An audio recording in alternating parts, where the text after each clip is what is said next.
રાજ્યમાં દિવાળી પહેલા કમોસમી વરસાદની આગાહી 16 થી 19 ઓક્ટોબર સુધી માવઠાની અસર રહેશે. પવનોની દિશા બદલાતા વરસાદ પડી શકે છે.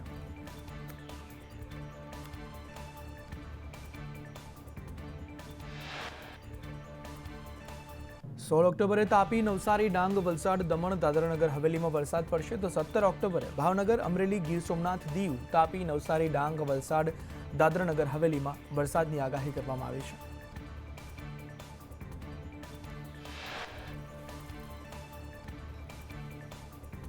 અઢાર ઓક્ટોબરે ભાવનગર, અમરેલી, ગીર સોમનાથ, દીવ, તાપી, ડાંગમાં પણ વરસાદ પડશે. સાથે જ નવસારી, વલસાડ, દમણ, દાદરાનગર હવેલીમાં આગાહી કરાઈ છે. હળદરમાં ઘર્ષણના મુદ્દે આમ આદમી પાર્ટી પ્રદેશ પ્રમુખના પ્રહાર. કહ્યું, સભા ચાલુ હતી ત્યારે ભાજપ નેતાઓએ પથ્થરમારો કર્યો. ભાજપ પોલીસને આગળ કરી રહી છે.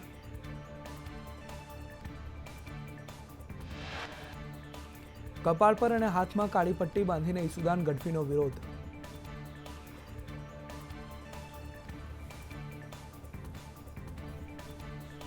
બોટાદના હળદળ ગામે ઘર્ષણના પડઘા સુરતમાં પડ્યા. સુરત એપીએમસી માર્કેટના ગેટ ઉપર આમ આદમી પાર્ટીના કાર્યકર્તાઓનું વિરોધ પ્રદર્શન. પોલીસે વિરોધ કરી રહેલાની ટીંગાટોળી કરી.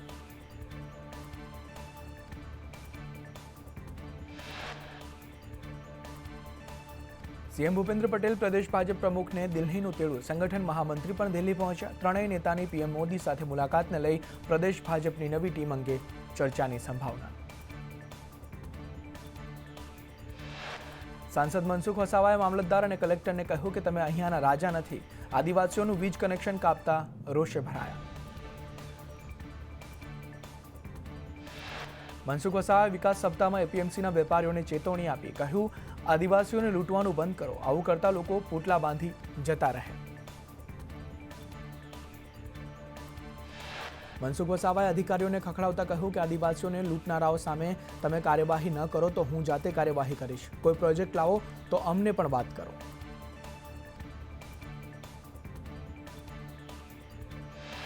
દિવાળીને લઈ રાજકોટ અને સુરતમાં પોલીસનું પેટ્રોલિંગ. ચોરીની ઘટનાઓને અટકાવવા પોલીસનું પેટ્રોલિંગ. સુરતની ચોટા બજારમાં અને રાજકોટની લાખાજીરાજ માર્કેટમાં પેટ્રોલિંગ. દિવાળીને લઈને રાજકોટ અને સુરતના બજારોમાં પોલીસનું પેટ્રોલિંગ. ચોરીની ઘટના, મહિલાઓની છેડતીની ઘટનાઓને લઈ પેટ્રોલિંગ હાથ ધરાયું. માર્કેટમાં શી ટીમ સિવિલ ડ્રેસમાં તૈનાત.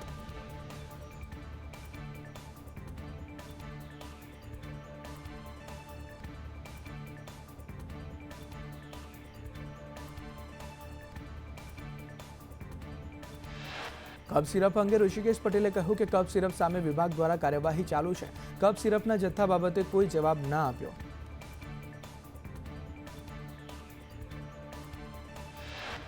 ટેકાના ભાવ મુદ્દે મંત્રી ઋષિકેશ પટેલે કહ્યું કે 2025-26 માટે ખેડૂતોને 10% વધુ ભાવ મળ્યા. મગફળીના ટેકાના ભાવ માટે 9 લાખ ખેડૂતોની નોંધણી. ખેડૂતોને ભાજપ સરકાર પર પૂર્ણ વિશ્વાસ. ચેક ક્લિયરન્સને લઈને કોંગ્રેસ પ્રવક્તા મનીષ દોશીએ કહ્યું કે ઝડપી ક્લિયરન્સની વાતો માત્ર નામ પૂરતી. ચેક આપનારના પૈસા ઉપડી જાય છે, સામેના એકાઉન્ટમાં જમા નથી થતા. મનીષ દોશીએ કહ્યું કે વર્ષોથી 48 કલાકમાં ચેક ક્લિયર થતો હતો. નવી સિસ્ટમમાં 72 કલાકમાં પણ ચેક જમા નથી થતો. ખાતામાં પૈસા છતાં ચેક બાઉન્સની ફરિયાદો આવી રહી છે. ચોમાસામાં સરખેજ રોજાની હાલત બદતર થઈ જાય છે. તેને લઈ સરખેજ રોજા કમિટીની ગુજરાત હાઈકોર્ટમાં અરજી. રોજાના તળાવને સુએજ લાઇન સાથે જોડી દેવાયું.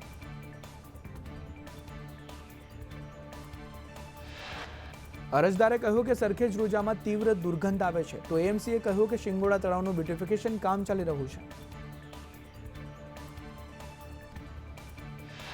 તો હાઈકોર્ટે કહ્યું કે એએમસી આ બાબતે ચૂપ રહેવું ન જોઈએ. એએમસી અને આર્કિયોલોજીકલ વિભાગ સર્વે કરે. એએમસી સર્વેનો રિપોર્ટ કોર્ટ સમક્ષ મૂકે.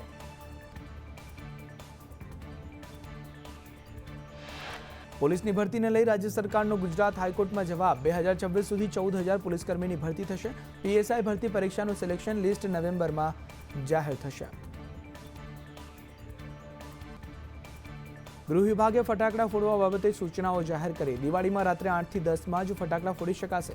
સુપ્રીમ કોર્ટના નિર્દેશ મુજબ જ ફટાકડા ફોડી શકાશે.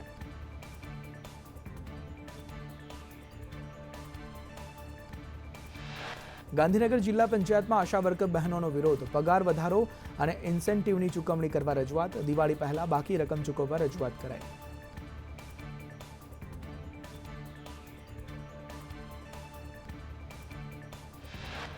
વિદ્યાનગરની એસપી યુનિવર્સિટીમાં કુલ સચિવના કાર્યાલયમાં એબીવીપીએ રામધૂન બોલાવી વિરોધ કર્યો. યુનિવર્સિટી હોસ્ટેલમાં સ્વચ્છતાના અભાવને લઈ પ્રદર્શન, શૌચાલયમાં સફાઈ ન થતી હોવાનો આરોપ.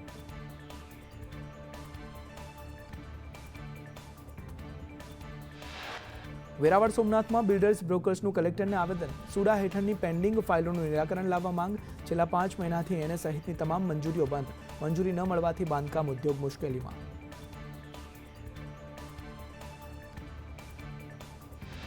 મહેસાણામાં સરકારના કાર્યક્રમમાં જ ચાઇનીઝ દીવડાનો ઉપયોગ. વિસનગરમાં બહેનોએ ચાઇનીઝ દીવડાથી આરતી કરી. ઇલેક્ટ્રિક દીવામાં મેડ ઇન ચાઇના લખેલું જોવા મળ્યું.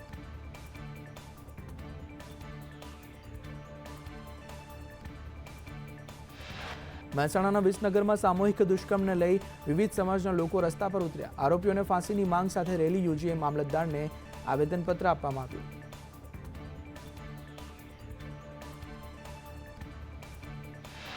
કર્મચારી મંડળ અને એએમસી વચ્ચે સમાધાન થયું. કર્મચારીઓને સ્ટેન્ડિંગ ચેરમેને પારણા કરાવ્યા. કર્મચારીઓની કેટલીક માંગ સ્વીકારતા સમાધાન થયું.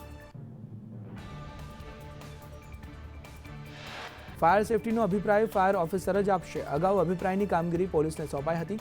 ફટાકડા સ્ટોરમાં અભિપ્રાય આપવાની વિસંગતતા દૂર થઈ 500 ચોરસ મીટરથી વધુ માપ ધરાવતી દુકાનો માટે ફાયર સર્ટિફિકેટ ફરજિયાત રહેશે. ગોંડલ એપીએમસીમાં દિવાળીને લઈ રજાઓ જાહેર. એપીએમસીમાં 19 થી 26 ઓક્ટોબર સુધી વેકેશન. 8 દિવસ યાર્ડનું તમામ કામ બંધ રહેશે.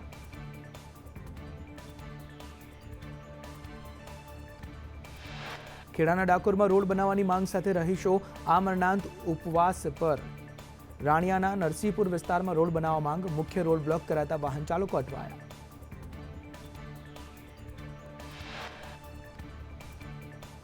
લુણાવાડા ભાજપના કોર્પોરેટરના લુણાવાડા નગરપાલિકાના પ્રમુખ પર ભ્રષ્ટાચારના આક્ષેપ. કૌભાંડની લેખિતમાં ચીફ ઓફિસરને રજૂઆત કરવામાં આવી. 5,000માં મળતી ટાઈમર સ્વિચના 55,000 ચૂકવવામાં આવ્યા. મોરબીમાં વિજ્ઞાન જાથા સંસ્થા સામે કાર્યવાહી કરવા માંગ. જયંત પંડ્યા સામે કાર્યવાહી કરવા એસપીને રજૂઆત કરાઈ. મોટી સંખ્યામાં લોકોએ એસપીને આવેદનપત્ર આપ્યું. જામનગરમાં મહાનગરપાલિકા આરોગ્ય વિભાગના દરોડા. નાનકપુરી વિસ્તારમાં ચેકિંગની કાર્યવાહી કરાઈ. 15 કિલો દાઝેલા તેલ, 3 કિલો મીઠાઈનો જથ્થો નાશ કરવામાં આવ્યો છે. દિવાળીના તહેવારને લઈ એમસીના ફૂડ વિભાગની નરોડા. જીઆઈડીસીની ગ્વાલિયર ફેક્ટરીમાં તપાસ. તપાસ દરમિયાન ફેક્ટરીમાં ગંદકી જોવા મળી. ગ્વાલિયર ફેક્ટરીને નોટિસ અપાઈ. સુરતમાં મેટ્રોની ચાલતી કામગીરીને લઈ ટ્રાફિકની સમસ્યા. રેલવે સ્ટેશનથી સહારા દરવાજામાં ટ્રાફિક. મજુરા ગેટથી માન દરવાજા એપીએમસી માર્કેટ સુધી ટ્રાફિક સર્જાયો.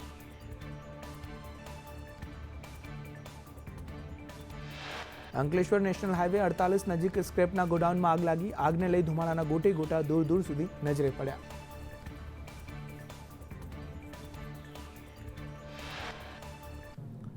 વડોદરામાં ફાઝલપુર વાસલ રોડ પ્લાઝા પર કારમાં આગ ભભૂકી ઉઠી. ફાયર બ્રિગેડની ટીમે આગ પર કાબુ મેળવ્યો. એન્જિન ઓવરહીટ થતા આગ લાગી હોવાનું અનુમાન છે.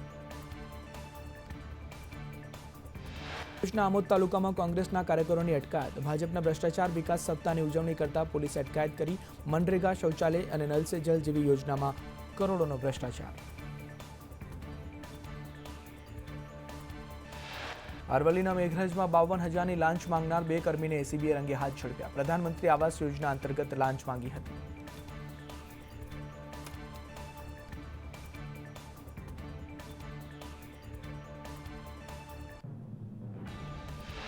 અમદાવાદમાં નિકોલમાં બળજબરીથી પૈસા પનાવનાર 2 ટીઆરબી જવાનની પોલીસે ધરપકડ કરી. દાસ્તાન સર્કલ પાસેથી વેપારી પાસેથી 5.90 લાખ પડાવ્યા.